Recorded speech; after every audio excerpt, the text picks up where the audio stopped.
In this conversation, we welcome David Parkinson and Ben Waal from Muscat, a next-generation payments company focused on Bitcoin and stablecoin solutions. They discuss the founding of Muscat, the importance of Bitcoin as a medium of exchange, as well as the challenges and opportunities given the current regulatory landscape. Conversation gets into Muscat's innovative services from payment processing to a payroll solution and their go-to-market strategy, emphasizing the need for seamless Bitcoin adoption in various sectors. As a reminder, this podcast is for educational purposes only. If you enjoy the content we're producing, please remember to subscribe, share, and comment, as this all helps us greatly. This isn't for everyone. It's for the ones who know the old system is broken and are ready to build something that lasts. Welcome to the Build with Bitcoin podcast.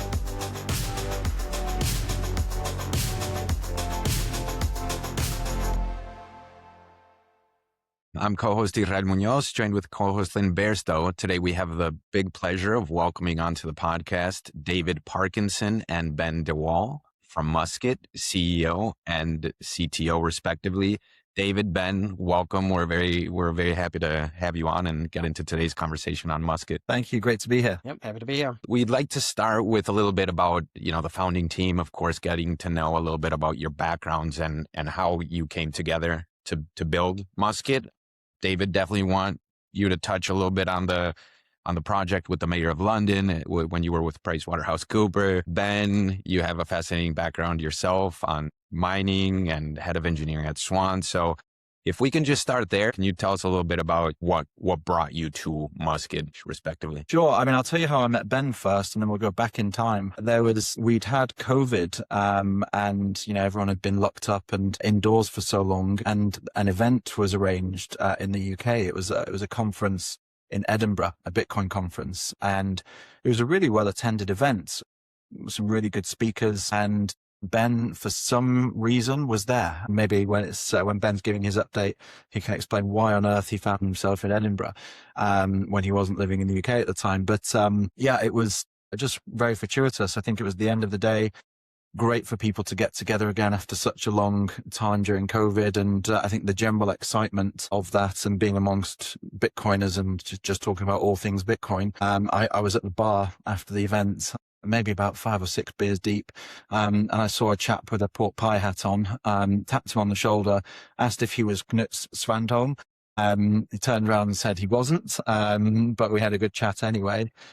Told me who he was, and I recognized Ben from his Twitter presence anyway.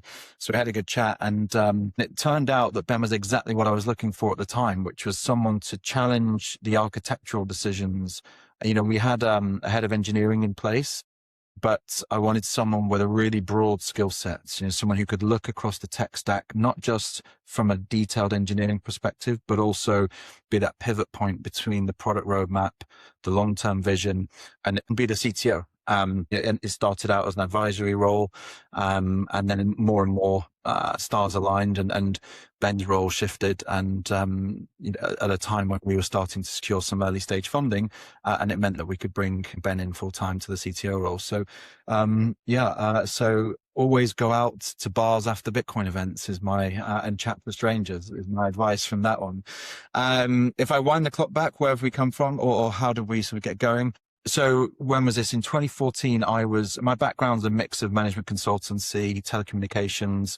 I spent some time at BT in the UK in my early days, which is kind of equivalent to Verizon in the US. About 10 years across management consulting, EY, PwC, typically cost reduction projects, a lot of commercial projects, a lot of outsourcing projects, and then latterly about 7 years in the strategy team at Sky Comcast, so launching streaming businesses across Europe, so primarily Ireland, Austria, and some minor projects in Germany. And the final role that I had there was the one at the Sky Comcast as a streaming. But before I joined there, I was working for PricewaterhouseCoopers, and the project was a standard classic cost reduction. It was working for the government. The government had engaged us as the client, and they said, look, here's £1 billion worth of spend. Here's public procurement money. reduce £100 million run rates annually, take it out of expenditure, be more efficient, because government spend is usually terrible. And your ultimate client is effectively Boris Johnson, who was the mayor of London, but went on to then become prime minister. It was a classic cost reduction project, but the side quest that I was given by Transport for London at the time, who is an entity. So within City Hall, there's the Fire Brigade, Metropolitan Police, Transport for London, and the entity that owns the Olympic Park. Transport for London, by far the biggest. All of the tube trains under London, the tunnels, and even the overground buses and other things like that. They basically said, look, we think that there might be a possibility to use Bitcoin to pay our major suppliers. And this is the idea being that they would settle, invoices of £5 to £10 million for enormous capital infrastructure projects in Bitcoin, because they thought what they wanted to do was test whether they could trace every single transaction, act as the exchange of redemption, and then map the flow of funds so that they could see whether what was being declared in the tender project before it was awarded as profit was actually being underreported or not. And ideally, there would be some cost savings and a more efficient practice in government. And I think the political side of that was also then that they could say a London-centric project has also benefited economically the other regions of the UK, other areas. So it's quite a nice idea, a little bit sort of all-seeing eye, totalitarian, central bank digital currency-esque, if you ask me. But it was interesting nonetheless.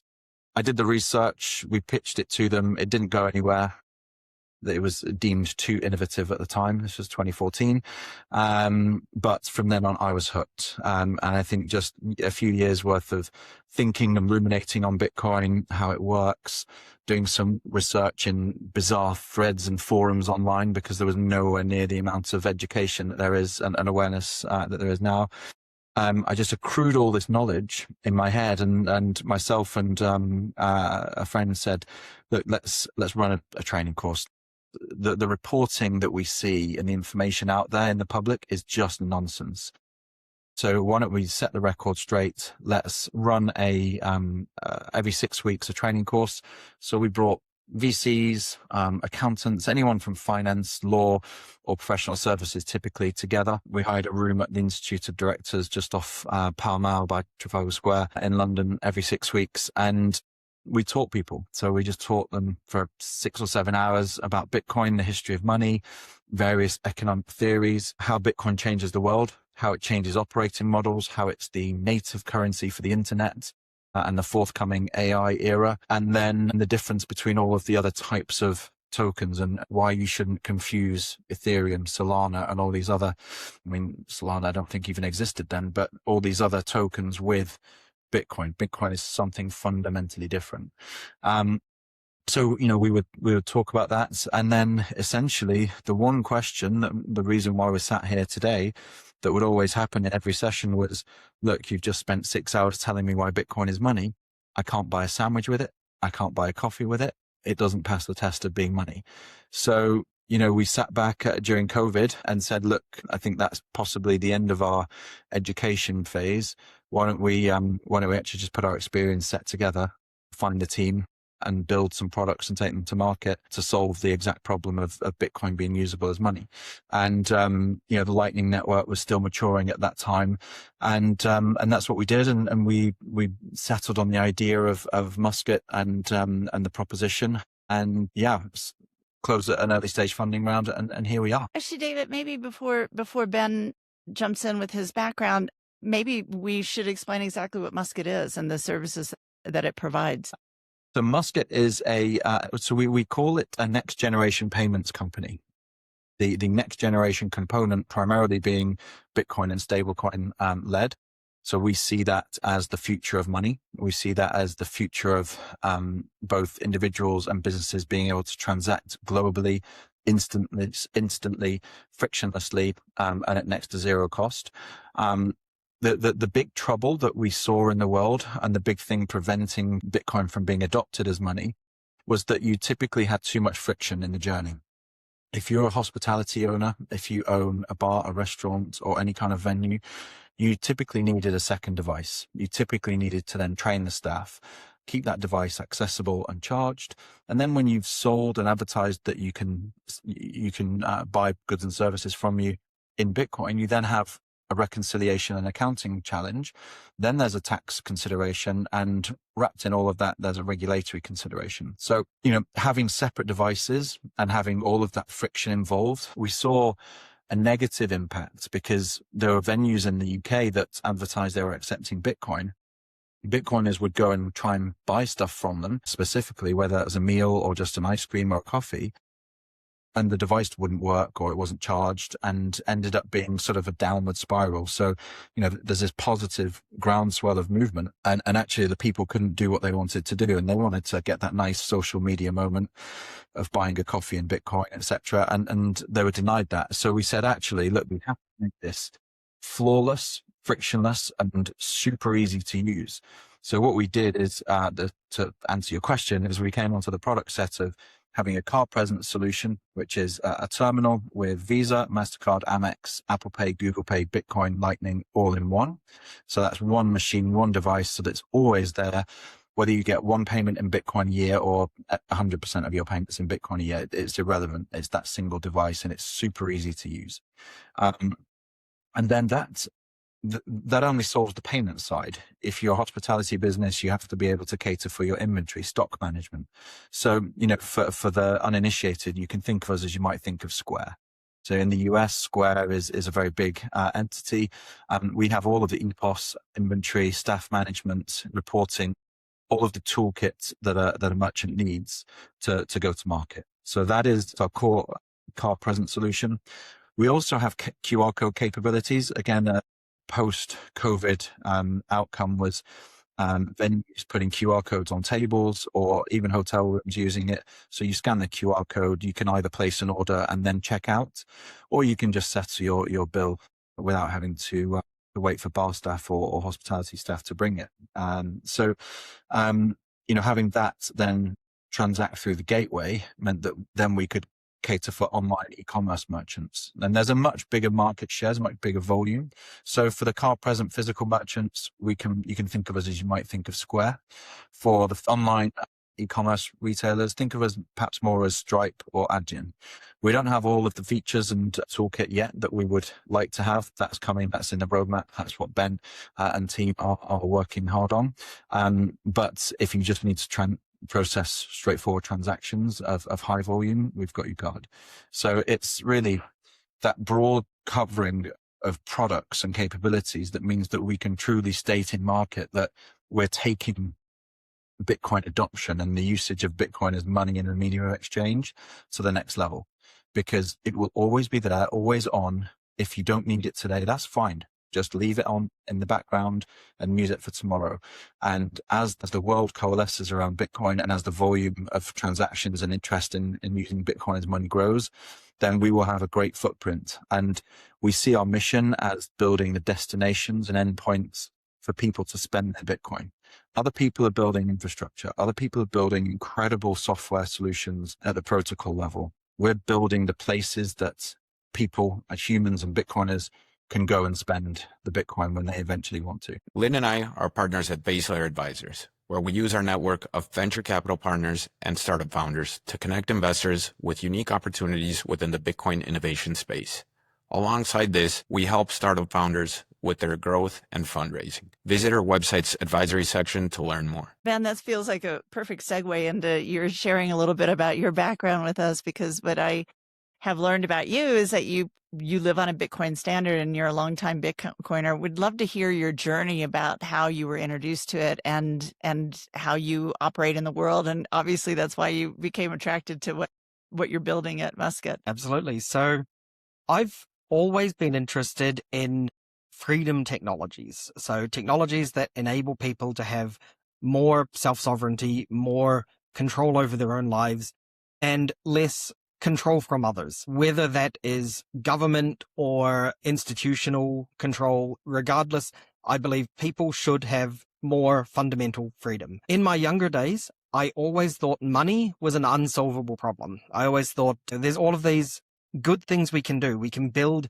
communities that work together. We can build alternative education systems to bypass government education systems. We can build alternative shops and farms and that kind of thing. But money, I don't see any way to do that in a decentralized way. I don't see any way to fix the problem of how money is controlled. That looks like it's always going to come from a government. I was also always a very technical person, so I was very interested in technology in general, and I sort of fell into, I guess, what you'd call the cypherpunk kind of world. A lot of cryptography and software development on open systems, that kind of thing. And it was around 2010, I kind of stumbled across this cypherpunk mailing list where people were talking about this project called Bitcoin, and it seemed really quite interesting at first. It was like this kind of idea of doing money in a different way, doing it in a way that would be decentralized, something which kind of spoke to all of the things that I was already interested in, but for money, something I'd previously thought was impossible. Around that time, I also met my wife. I became a father. There were lots of distractions in my life. So I had mined about 4 blocks on my own using CPU mining on the desktop client, and I deleted it. I had 200 Bitcoin and I just hit the delete button and it was gone because it didn't seem interesting enough at the time, I guess. It was this interesting thing, but I had other priorities. I had other things going on in my life.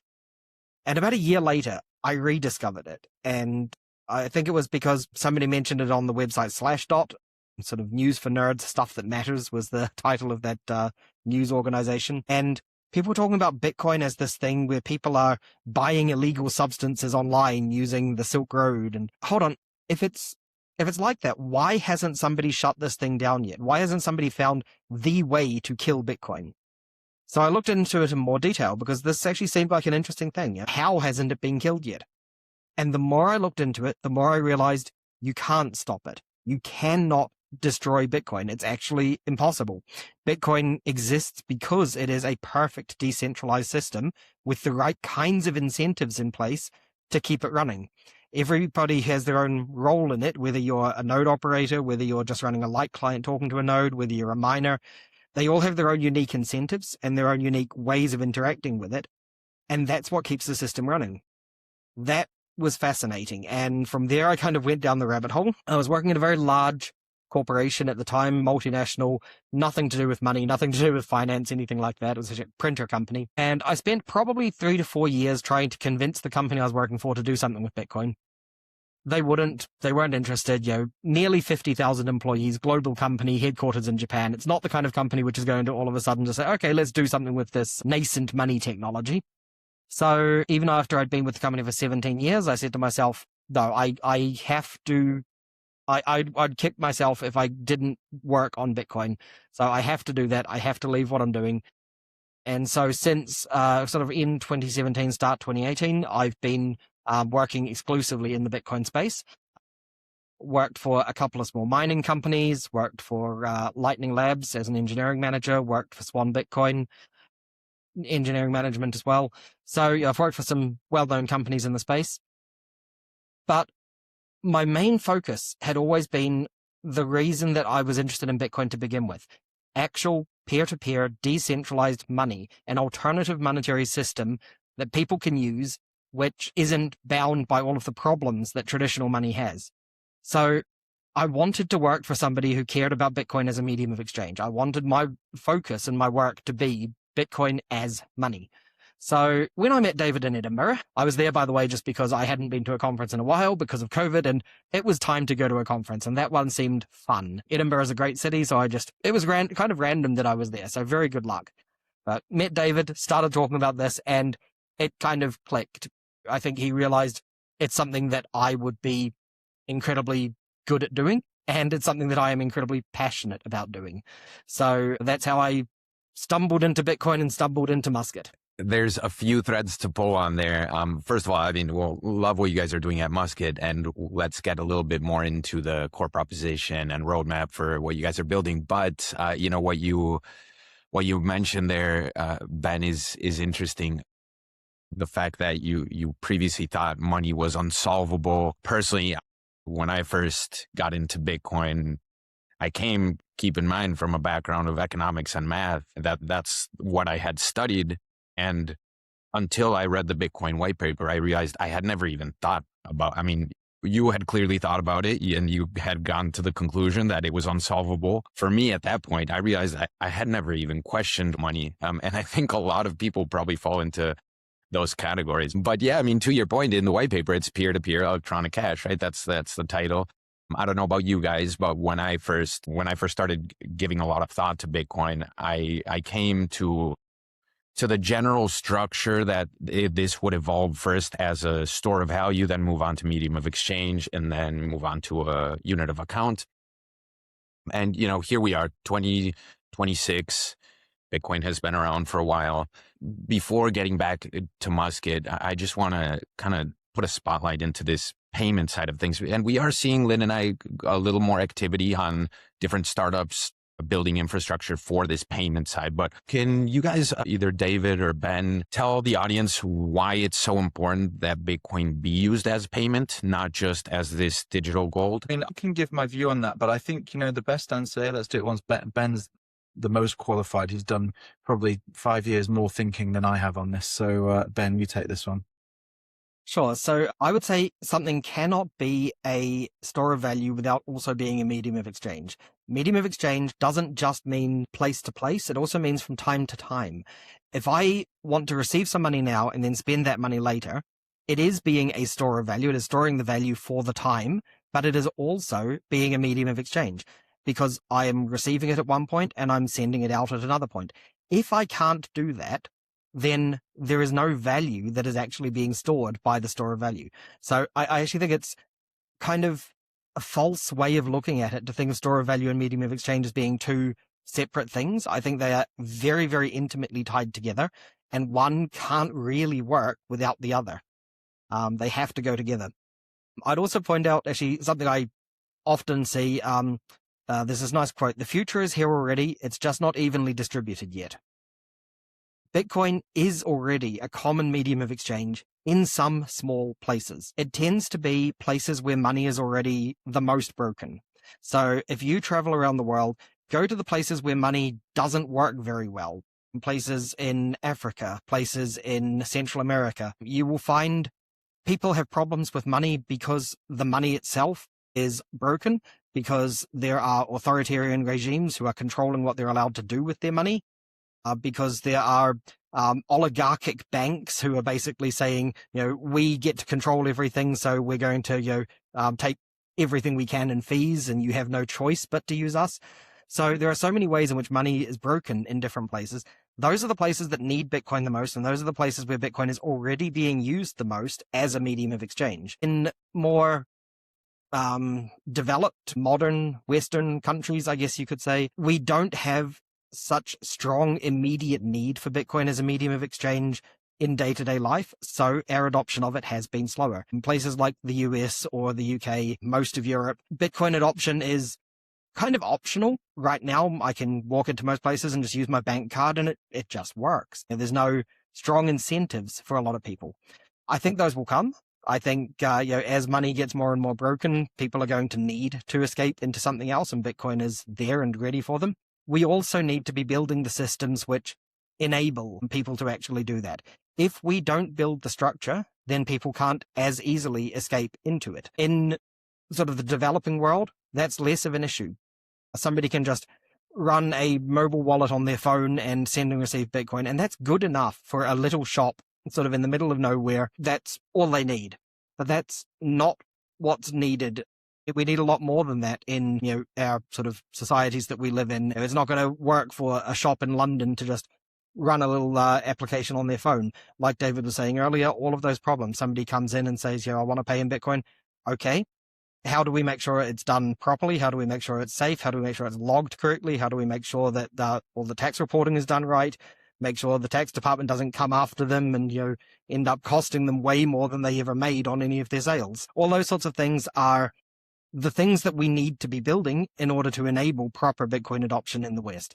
But I think it's a mistake to think that Bitcoin adoption isn't happening at all because we haven't built all of those things out in the West yet. Bitcoin adoption is happening. We just need to make it happen smoother and easier along with everything else which is going on. And just to add on to that, look, I think if we didn't exist as Muscat, there would be a whole host of other companies out there promoting the idea of Bitcoin as money, but providing an incomplete solution. I'm going to go so far as to say that we're probably the best option on the planet for the acceleration of Bitcoin as money. I hesitated there because I was thinking actually Square are doing quite a good job right now. There's some things that they're doing that I'm not a huge fan of, but if you look globally, who are the big payments processors? Who are the acquirers? They don't get it. They don't understand Bitcoin. They don't understand why. They're in the crypto gang. They think people want to pay with their various dog tokens and their pictures of cars on the blockchain. It's nonsense. That's not where this is taking us. Bitcoin is money. First and foremost, it's a store of value, but if it only ever remained as a store of value, then actually I would argue that it's failed. The whole point, as you put, you argued back, or you mentioned back to the white paper, the whole point is, and Ben has touched on this, is freedom money for people to transact globally without the constraints of control and government and governance and permissions that we find in the existing system. So if you see it as freedom money, and in many cases, literally a lifeline for people to transact. And if you define the ability to transact between people as almost a fundamental human right, then Bitcoin becomes something much deeper, much more important. And I think that's what the existing acquirers of the world will miss. The corporations, they're too big to implement such a radical toolkit. They will add it in a custodial way, alongside all of the other crypto tokens, likely via some kind of plugin, but they won't do it in a way that actually fosters or promotes the idea of peer-to-peer money. So it's, just be another way of paying like a gift card or a voucher. Now, that is what we do to an extent. We actually say, just think of Bitcoin in your gateway or at your payment device as though you might think of accepting a gift card or a voucher. But the fundamental difference is that we promote the ideology and importance of owning your own keys. So that self-custodial Bitcoin component. And we're building out a suite of products and toolkits that make it easier to build a circular economy so that people can spend their Bitcoin and earn rewards in Bitcoin. Merchants can accept it and safely store it, and then also pay their supply chain in that. They can also then issue maybe time-released invoices so that you move towards a streaming money rather than waiting 30 days to pay an invoice. Maybe invoices between Bitcoin companies are paid on a day-by-day basis or a minute-by-minute basis because the cost per transaction is so low.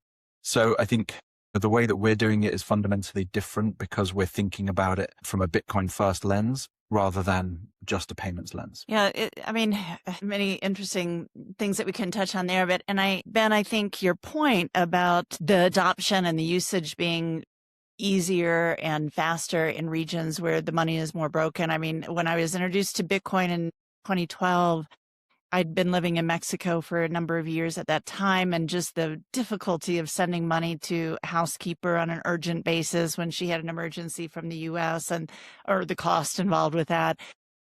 I mean, just the pain points, suffering through a devaluation myself when I'd never even considered the fact that could occur. And, it's like, and so I think I understood Bitcoin's value proposition much earlier than somebody of my peers, and I came from Wall Street before I moved to Mexico. So, there are things, but when you're dealing in a market in London and you're going out to merchants, I mean, I think now there's a better understanding that Bitcoin Rails, the Bitcoin protocol, can help reduce the time involved. It operates on a 24/7 basis.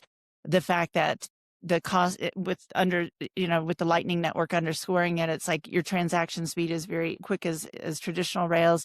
So there are efficiencies in the system. But beyond that, when you're talking to your merchants, when you're talking to people in your target market right now, do you find that it's only based on the efficiency of moving money, or are they understanding a little bit more now in the years post-COVID and all the difference in money supply increase and inflation and macroeconomic awareness that I think is becoming a little bit more mainstream? What are you feeling when you're talking to people? What are their motivations for adopting a more complete payment suite that includes Bitcoin? And are they thinking that they need to have a little bit on their balance sheet as well? So it's a really good question, and I haven't got amazing news for you. and your listeners at this point, but that's why we exist, and we're going to change that. So when we talk to merchants today, the majority of conversation is about, if we're in the hospitality sort of card present space, it's about the features and functionality of the EPOS system. And the EPOS, the difference between, so the PDQ machine, the pretty damn quick machine, the tap and pay machine, that's for payment. The EPOS machine is your inventory, your stock control, your staff management. That's where all the products are, and that all gets collected in an order and sent off to the kitchen for preparation, etc. The majority of focus is on the EPOS, and it's the features, the capability, and what it does, and how it will transform the day-to-day operations. Is it easy for the staff to check in when a staff member walks in? Can they check in from their phone because their phone has also detected the Wi-Fi on the site, and then their shift can begin, rather than someone fraudulently claiming that the staff member has started work 2 hours before they actually did, and sort of the employer losing out. The detail and the tracking on the products and the services, so that we can figure out the most sold items, the most paired items, coffee and a cake, or banana and something, whatever it may be, still water. Having that data rich level insights that helps a merchant figure out what the most profitable items are, the patterns of their user base and their customer base, is far more important than the payment side. What we see right now in the UK and Europe is payments is becoming a commoditized outcome. There's a race to the bottom and to the cost base. The cost base being the interchange rates that Visa, MasterCard, Amex charge in their model. So all acquirers are out in the market. They all have to pay Visa, MasterCard rates. On top of that, there's the acquirer markup for their added services. Those services could be a range of things. And in our case, our markup covers typically the EPOS license software, the Bitcoin gateway components, and a few other bits and pieces that we throw into the proposition. And we give that bundle together at a 1%, typically at a 1% rate. If we have customers with a much higher volume, then we can reduce that rate. So when we talk to merchants, it's the functionality, it's how their business works. It's almost, I sound far too much like a management consultant now, but it's sort of, I can't let that background die too early. But it's, we're solving the client problems. What's the problem that hospitality merchant has that we can solve with our functionality? Bitcoin is the first thing that we talk about and the last thing that we talk about. It's just maybe the first 5% and the last 5%. The 80 to 90% in the middle is everything else. What are your card rates? How, are you cheaper than the competition, either on a rate basis or a total cost of ownership basis? What's the functionality? Do you accept Apple Pay, Google Pay, and all of the other different payment methods? And if you can stay even on all of those and be competitive and demonstrate value, then we're finding that the Bitcoin angle gives us an edge, because it's the way in, and it reduces and removes all of the friction in a conversation with a merchant. Normally when we go in and we don't mention Bitcoin, we literally get told to star asterisk exclamation mark off and leave the premises immediately. Payments is a commoditized outcome. The margins aren't there in the way that they used to be, and it's a very sort of red ocean competitive landscape. So you have to differentiate based on value add, and Bitcoin alone is not enough. So we will talk to them. Merchants love it. They primarily love it from a PR and marketing angle. So when I said I got bad news, or the bad news is they're not seeing it necessarily through the lens that I would love them to see it through, of the importance of a macroeconomic, monetary shift perspective. We'll work on them over time, and we'll continue to give them some good education and marketing around that. And again, that's where I see ourselves as a critical friend to those merchants. It's very much a Trojan horse strategy that we operate right now. It's build their trust, deliver value and everything else, show them how good Bitcoin is from both a PR and marketing side and a differentiation, but also the really interesting things that they can do with it. And just to give you one example, one really useful thing that came up was there was a multinational franchise business, and they approached us and they said, look, we've got a problem with our settlement and our fees that we receive from our franchise owners every month. They owe us monthly a portion and a percentage of takings, but these are from all over the world. So they're transferring from all over East Asia to the UK, but it's actually denominated in dollars. So they were finding a lot of late fees. A lot of fees were and transfers were being held in account, and they were flagged as fraudulent. So there was actually a working capital challenge, and the CFO was saying, look, if you could enable this through Bitcoin or even through stablecoin in USDT, US dollar denominated stablecoin over the Lightning Network, that would solve so many operational cash flow issues that we have in terms of collection. You know, we could likely reduce headcount by a couple of people because we don't have this entire cottage industry of chasing invoices and chasing our franchisee fee. So, you know, I think it's still early, and our job and the reason we exist is to make Bitcoin frictionless and to demonstrate why it's better money. And it's advantageous for all kinds of businesses for a multitude of reasons. And that will take time. And, you know, we're here to take for the long run, to take that time to be ideally the best payments business on the planet so that there's no objection to a merchant using someone else instead of us, whether that's price, functionality, or something else. You know, it's fascinating. You hit on, I think some very important points there on your business approach, David, because you guys are, as you mentioned, payments has been a bit commoditized, and I think that's relatively easy to see. And you're not only coming from the Bitcoin angle, which of course there's some significant cost savings there, as opposed to going through the Visa, MasterCard rails, Amex, all of that. You eliminate some intermediaries, so there's some efficiency gains there. But you know, it's what I found very interesting is that you also come at it from the entire back end kind of payroll, inventory analytics angle. I have a good friend who is a founder of a company that does this type of analytics for HR and payroll in the construction industry. And I mean, there's many industries that are still extremely inefficient in how they handle payroll, clock in, clock out, handle inventory.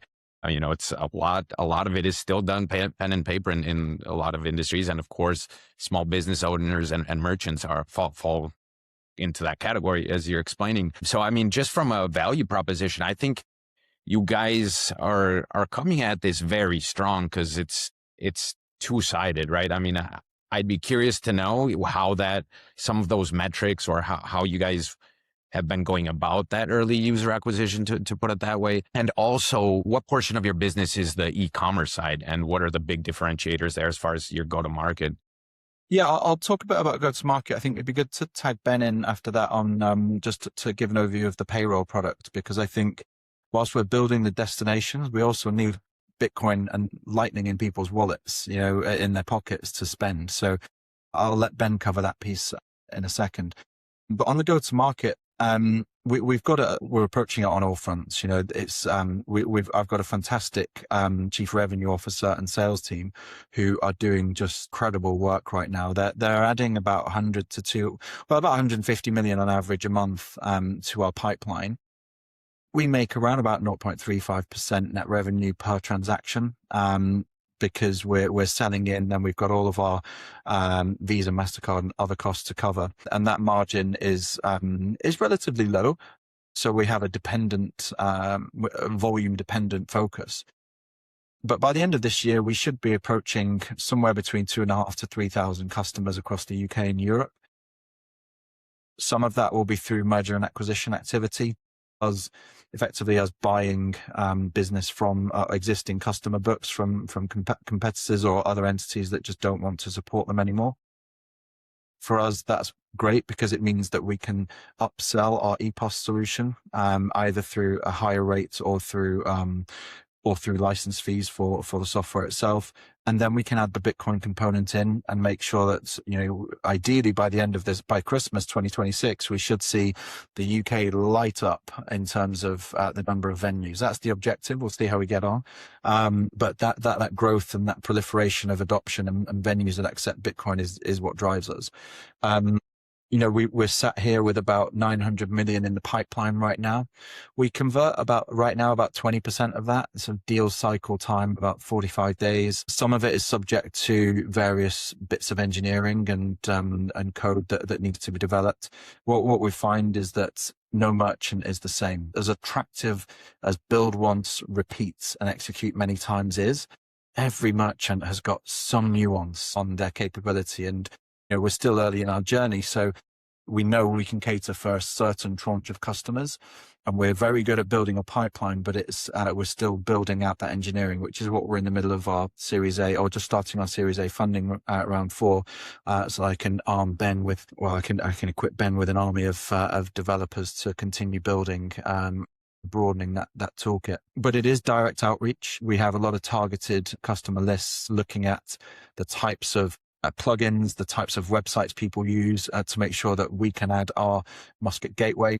We then have community sessions. So a lot of there's a few areas in the UK that we're targeting through chambers of commerce and bringing 20 to 30 retailers in a room together, making sure that we give them the pitch about the business. But we also have significant partnerships. One such is Gibraltar International Bank, a small bank in the global grand scheme of banks, but it's a really nice partnership. We are effectively their preferred or exclusive payments partner. So when we go out to Gibraltar, we have a great relationship with them. They're very well respected in the community and the local area. And it's been very, very productive for us to win business there. For anyone in the UK, some really good brand names that we're working with now. Early Learning Centre, which is a children's, buggies and clothing. Next, a homewares and fashion retailer. Pizza Hut, which I think your North American cohort may well know of. Marks and Spencer's, maybe you guys have heard of as well. And, there's conversations with other brands that we're talking to that they're franchises in that territory. And we're starting with the payments only product, but we will roll Bitcoin out over time. So that's been a very fruitful avenue. A lot of the focus since, I guess, towards the end of the year has been on e-commerce. We recognize that margins are under pressure. The economy is tough, certainly across Europe right now. And the sort of constant barrage of taxation hasn't been helpful. So we've put a lot of business development effort into e-commerce, and Ben and the team have done a great job of building out our plugin capabilities across Magento, Adobe, WooCommerce, along with the hosted checkout. So, anyone doing business online, we can support you. I'd say of the 900 million or so in the pipeline, about 60% of it is e-commerce. So we will see a lot more entities onboarding in the e-commerce space. But, again, as I say, our mission is both the adoption of Bitcoin as money. Yes, volume matters to us, but philosophically and ideologically, we also want the corner shop. We also want the coffee shop, the bar, the restaurant that maybe only does 300-400K of volume a year, but as a destination to be able to spend the Bitcoin and use it and interact with it person to person, that's a fundamental part of the business. So we're never going to take our eye off that. So that plays into the payroll part of the equation that you guys are launching into. And you mentioned Ben could share a little bit more about what you're building out with the payroll tool. Yep, absolutely. So one of the things that we realized sort of relatively early is that by creating merchant adoption tools, we are facilitating the ability for a lot of different inputs of Bitcoin to come to one output, the merchant. There's a lot of customers, they come into a shop, they buy things, and it all goes into a single point, which is the merchant. We realized pretty quickly that the exact opposite of that is also useful and relatively easy once you've built the ability to do exactly that. And that's one central point sending out to a lot of people, which is exactly what a payroll system is. So, one employer, many employees, and you can make payments going out. So there was also the business interest in doing that. That's what we built. We've built a payroll system. At the moment, internally, we're calling it BICS. That's the Bitcoin Integrated Compensation System. The reason we call it that is actually that we do see it as potentially more than just payroll. There are other types of compensation which a company could be interested in doing. It could be for bonuses. It could be for paying external contractors.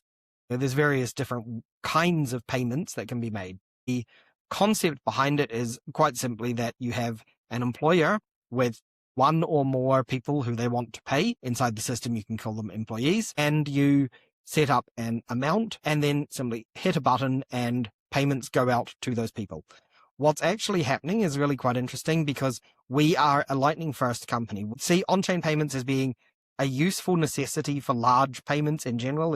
To buy a car, you're probably not doing that over Lightning. Lightning is really Lightning is really the infrastructure of peer-to-peer Bitcoin payments in the real world. So we've architected the entirety of BIX also around Lightning payments. Each person can put in or each employee can have a Lightning address, either imported into the system or manually entered by the person when they're invited into the system. And then the payroll administrator quite simply needs to put a necessary amount of money onto our partner exchange, stored in fiat, specify the amount in fiat that the people are going to be paid out, and then hit the button once a month to make the payouts. Everything gets automated behind the scenes, and the individual Lightning payments are sent out to each of the people who they need to go to. Of course, everything is fully logged, so we know, what if any payments failed, something didn't work for whatever reason, maybe the address was incorrect or it used to be correct and it's no longer, wasn't enough money, whatever the case may be. Everything gets logged and recorded so we can track what's going on and resolve any issues that come up. So it's a fairly straightforward but very powerful and flexible system for making payments out to people from a single employer. If you imagine it now side by side with the merchant solution, you can imagine a merchant essentially running both of those things. They are running the merchant solution to receive payments from customers. They're running BIX to be able to pay out their employees either bonuses or tips or even regular monthly payroll, and use both those systems simultaneously, even with the same money. So you could have Bitcoin in, Bitcoin out, starting to build true circular economies. It's another, I think, just psychologically, another feeling when you earn Bitcoin as well. So I absolutely love what you guys are doing, because you're really kind of hitting a few endpoints there. And when is the payroll solution expected to roll out, by the way? I'm not sure if you touched on it. David, do you want to talk a bit about that? Or Well, I'm going to defer to you on this one, Ben, but look, the intention is H1. We're in final testing right now. I will always look to Ben. Is it ready? Ben will always say, it's not perfect, but the thing is, perfect is the enemy of good. So I think, we've done a lot of testing. This is so, I love it. I think it's just such an incredible product. So, I would ship it tomorrow, but we're going to do some final bug testing. It's out there hopefully before summer. The software is fully functional right now. We're using it in internal testing. It does what it needs to do. We've got a partner company we're working with who are also doing their testing of it, feeding back, hey, it would be nice if it did this, it'd be nice if it did that, so feature requests, maybe the occasional bug, that kind of thing. But yeah, it's a feature complete application at the moment. Yeah, within the first half of this year is absolutely a reasonable expectation for the rollout. And as we go to market with that one, I think the benefit, it depends how you see it.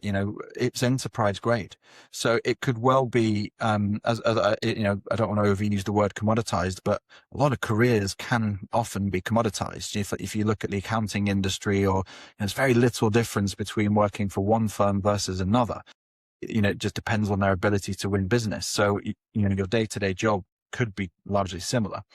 But if one of them decides to actually pay bonuses or, rewards in Bitcoin, then that might be a way of attracting a new talent pool, or even retaining, having better retention metrics for HR teams, and internal sort of talent management programs. Because, I remember when I was at EY, PwC, you would get occasional ad hoc bonuses for good work. Maybe it's a £50 voucher for Bed Bath and Beyond, or a dinner at Soho House or the Ivy or something, whatever it may be. Well, great. I'd love to use that as a voucher to go for a nice restaurant, a nice dinner as a thank you. But do you know what? It'd be really valuable. I'd love that £50 in Bitcoin that I didn't have yesterday and I do today, and in the future that's worth £500. Just a really nice way of incentivizing staff rewards outside of paying salaries in Bitcoin is the way that we see it, and that we will be taking it to market. I'd like to ask you guys a little bit. I mean, as you're talking about product development and different services that you're offering, I don't know. My perception is that the UK has a kind of a heavy hand on a regulatory basis, and I'd love to just get your thoughts on how does that interplay with your product roadmap, and how tough is it to get a regulatory approval, or what do you need to do in order to roll some of these things out? The taxation impact of that. I know we're running close to time, but I'd just love to hear how that impacts all of your decision making from both a technical standpoint and a strategic standpoint. For better or worse, I tend to take somewhat of a avant-garde, swashbuckling approach to product development. I don't respect really particularly the views of the Bank of England nor the regulators when it comes to Bitcoin, because I think they're so far behind and so archaic in their analysis of it and their thinking of it that there's just no point letting them influence our outcomes. If we're forced to, and if we are innovating and building products that we think drive the adoption of Bitcoin, are good for people, are good for the world, we will leave and we will relocate elsewhere to a better jurisdiction that we can execute our product roadmap in. I've got no problem doing that. I don't want to, but it's getting quite tricky. It's getting quite difficult. The noose is tightening in the UK, and I don't want to be one of those statistics that have relocated to the Middle East. But again, if we have to, we have to, and it will pass. I think that my comment at the beginning there somewhat facetious, but all of this eventually passes. Bitcoin is inevitable. The adoption of it, the acceptance of it, the removal of capital gains from a taxation perspective, the deregulation or the positive regulation embrace, all of that is inevitable.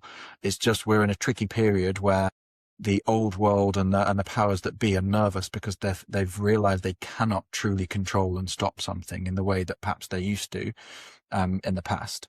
So as long as the UK serves as well, we will build our continue to execute here.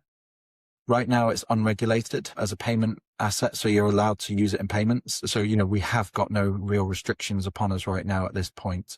The only restrictions are you can't act as an exchange or a custodian, which we don't either. So we don't have any Bitcoin. We don't touch the Bitcoin. We're not allowed to. But even if that wasn't in place, we still would have engineered everything the way that we do because we believe in self-sovereignty and self-custodial Bitcoin.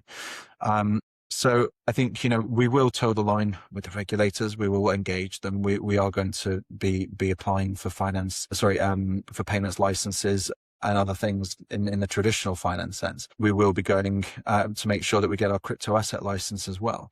But I think the regulators are so far behind right now that they're still playing catch up, even with policy decisions at the central government level, which then have to filter down through the various levels. But there's just no point waiting. We have to just execute, build as much as we can, ship it into market. And if the regulators deem that that's problematic, then those goods and services can be, and the UK market can be serviced elsewhere.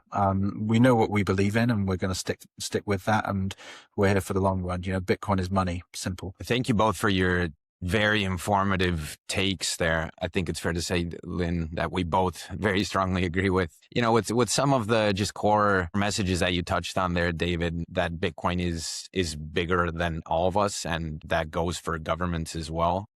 And you also kind of hinted at that in the beginning, Ben, when you were talking about your initial journey, that when you realized that this can't be stopped, really. Reminded me a little bit of right after Silk Road, Mt. Gox, and China ban. And when I came to that realization as well, I mean, it's a powerful light bulb when you realize, this is just at its core open source math and software. And there is really no way that, UK or, US or any other big government can they can maybe slow it down temporarily, controlling on and off ramps and doing other regulatory loops and hurdles. But what I'm getting at really is that both your messages are spot on. And what I really like about what you guys are doing at Muscat is I think I'm hopeful that regulators will come to their senses on this, because what you guys are doing is a very kind of in your face economic empowerment for the good of, my jurisdiction. If you're a regulator and you supposedly are pro small business prosperity, economic prosperity for your citizens. I mean, you're providing real value. It's very much in your face. I mean, you're providing solutions for the backbone of the economy, soon the payroll side, inventory for all these merchants, e-commerce. I mean, I think the case is very strong for regulators to have this click that this is actually I have more to gain than to lose with this technology and integrating it into my economy. So, I mean, that to say, congrats on everything you're building. I mean, I think it's an extremely business savvy, innovative, and important solution. First mover advantage is real as well. So we'll certainly be, following what you guys are building at Muscat. And, maybe final question on my end, David and Ben, as far as your geographic footprint and what that roadmap is, what are you guys thinking there? I mean, where would you like to expand to over the next 5 years? What can we expect? Well, look, if we're successful in the next few years, I think Ben is going to be the first on the list for a private jet because most of his team are in various parts of the continent. I think, first of all, from an internal perspective, we believe in employing the best people. And, in Ben, we've got access to some of the best Bitcoin Lightning engineers on the planet. It just so happens they love being digitally native, or nomadic rather. So, we've got engineers in Paraguay, in Brazil, in Romania, in Czech Republic, in the UK. So it makes it challenging to get face-to-face time. But I think that's possibly a reflection of the global nature of Bitcoin. So, finding those people and that talent is really hard. But I think Ben's done a fantastic job of that. Go to market is slightly different. We have to take a very specific market by market approach. That effectively means physical boots on the ground, and also some regulatory coverage and legal top cover as well in the structures. So right now it's the UK and Europe. The next market that we move into is most likely dictated by whoever writes the biggest check in our Series A round, if I'm honest. Bitcoin, our EPOS software can go anywhere. With our payments partnerships in the background, we've got optionality about where we execute. So I would say right now it's sort of a race between the GCC region, a headquarters out of, or a regional hub out of the UAE. I've just come back from a very valuable trip in Doha. So, and there's a lot of investment and entrepreneurial and technology focus in Doha itself, but it's not a great region for, or Doha and Qatar is not a very good Bitcoin region. So it could well be a center of excellence both for funding and software engineering for the non-Bitcoin related products, but it's not a good one, particularly for how we execute regulatory. So it's most likely that with the opportunities and growth of an expansion of hospitality sector, that the UAE, so Dubai or Abu Dhabi, again, I was in Abu Dhabi before Christmas and there was so many great conversations there that it was such a pro-Bitcoin environment that would make a good center. At the same time, I've had some very valuable conversations with entities in the US. So North America, if we proceed with one of the potential options on Series A investment from North America, that will help us with our money transmission licenses. And it means that we can, again, accelerate our presence in the US using someone else's regulatory umbrella and expand there. And the North American market is prime for our products. We would sell incredibly well there. The challenge is it's likely quite expensive from where we are in the UK and Europe to actually launch into the US. So all regions are on the table right now. Bitcoin is global. Our mission is to drive Bitcoin as money and medium of exchange as fast as we can. So the biggest markets with the best bang for buck or bang for Bitcoin would be our targets. And David, we're recording this in mid-February of 2026. Can you just speak a little bit about the timing of your Series A and what your funding roadmap is looking like? Yeah, I mean, look, we're starting it now because finding the pools of capital are very hard. Certainly, it's been a very difficult environment in the UK. And the UK doesn't necessarily particularly understand Bitcoin. Hence, a couple of trips that I've had to the Middle East, which is more favorable. So we're hoping to close it this year. Perfect timing would be around September because between now and then, between February and September, we should be on track for our £1 billion volume on board by then. We should end March around about 300 to 400 million of onboarded annual volume. So that run rate demonstrates growth, traction. We should be nearing the 3,000 customer mark. So we'd have enough evidence base that we haven't just built some tech. We know that we've got a go-to-market proposition that scales, that we sell, and we're doing very well with. And by about November this year, we start to generate some profit. So on an annualized run rate basis. So we're coming out of the early stage into our growth stage, and we're starting the foundations of the Series A round now, just because the previous rounds have taken between 9 and 12 months to close. We've raised 5.5 million GBP since June 2023.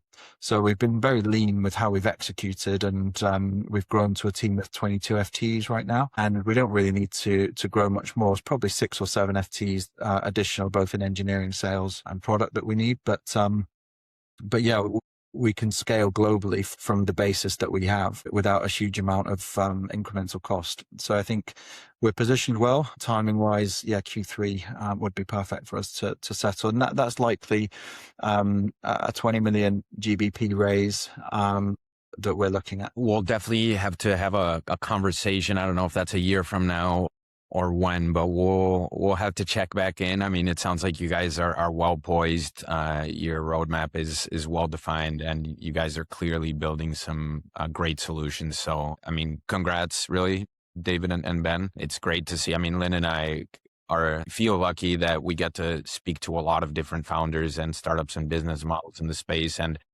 in the past few months, I would say, Lynn, I don't know what your take is, but I do feel like the payment infrastructure is quickly ramping up, and that's what's really going to get this, kind of global footprint on peer-to-peer money going. So you guys are a very important part of that, and we appreciate the time. Maybe as a send-off, where can people get in touch? How can they contact you guys? Yeah, sure. Look, I'm pretty findable on social media. So Musqet_David on X. And I think most people, tend to find me pretty easily as well. But for anyone looking for me, I'm Ben_Duval on pretty much all social media. Echoing what Israel said, thank you very much for your time. I loved what Ben had said earlier about how you can't have store of value without medium of exchange, and that interplay between the two. And I've never heard it phrased that way, and it just makes total sense. And it shows where the value proposition of Muscat is and why it's such an important tool to be part of the Bitcoin ecosystem. So thank you for building it. Thank you for having us. Thanks for having us on.